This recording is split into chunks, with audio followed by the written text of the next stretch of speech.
দেখেন, এই ভিডিওটি কিন্তু আপনার সামনে অটোমেটিকলি ওপেন হয়নি। আপনি ক্লিক করেছেন, আপনার কাছে মনে হয়েছে এই ভিডিওটি হয়তো আপনার কাছে কার্যকর। 2 মিনিট সময় নিব।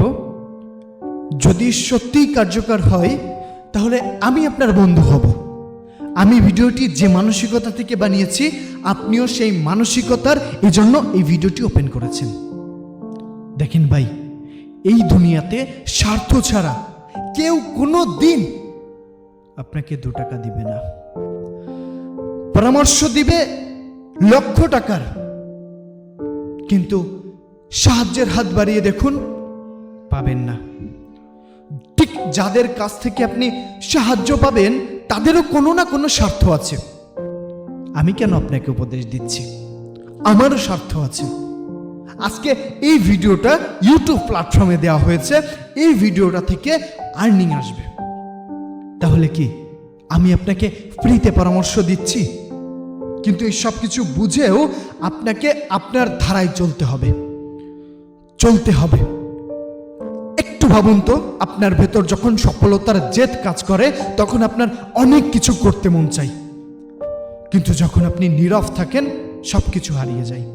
ঠিক যখন আপনি আপনার একটা সফলতার জন্য একটা পদক্ষেপ নেবেন, ওই পদক্ষেপটা যদি আপনি একটানা 21 দিন ধরে রাখতে পারেন তাহলে আপনি সফল। কিন্তু ম্যাক্সিমাম মানুষ যে ভুলটা করে, একই কাজ 2টা দিন করে মনে করে অনেক কিছু করে ফেলেছি। 3টা দিনের মাথায় যখন একটু গ্যাপ নিতে যাই, একটু বিরতি নিতে যাই, 4 দিনের মাথায় সব হারাই। আরেকটা ভুল যেটা করে থাকে, আমার জন্য কি এটা আসলেই সঠিক? আমি কি এটা আসলেই পারবো? যদি কখনো এটা মনে হয় তাহলে আপনার মাইন্ডসেটকে এটা বোঝান যে আপনি 1 সেকেন্ডের জন্য ভেবেছিলেন যে হ্যাঁ এইটা আপনি পারবেন, আর এই জন্য আপনি হাত বাড়িয়েছেন। আপনার জন্য যেটা সঠিক সেটা আপনি কোনোদিনও খুঁজে পাবেন না।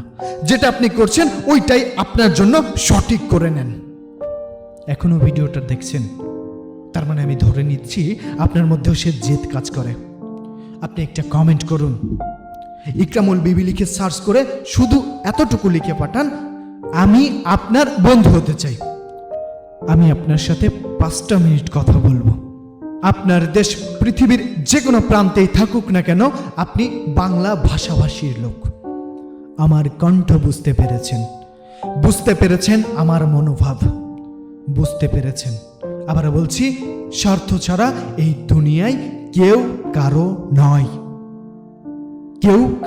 নয়।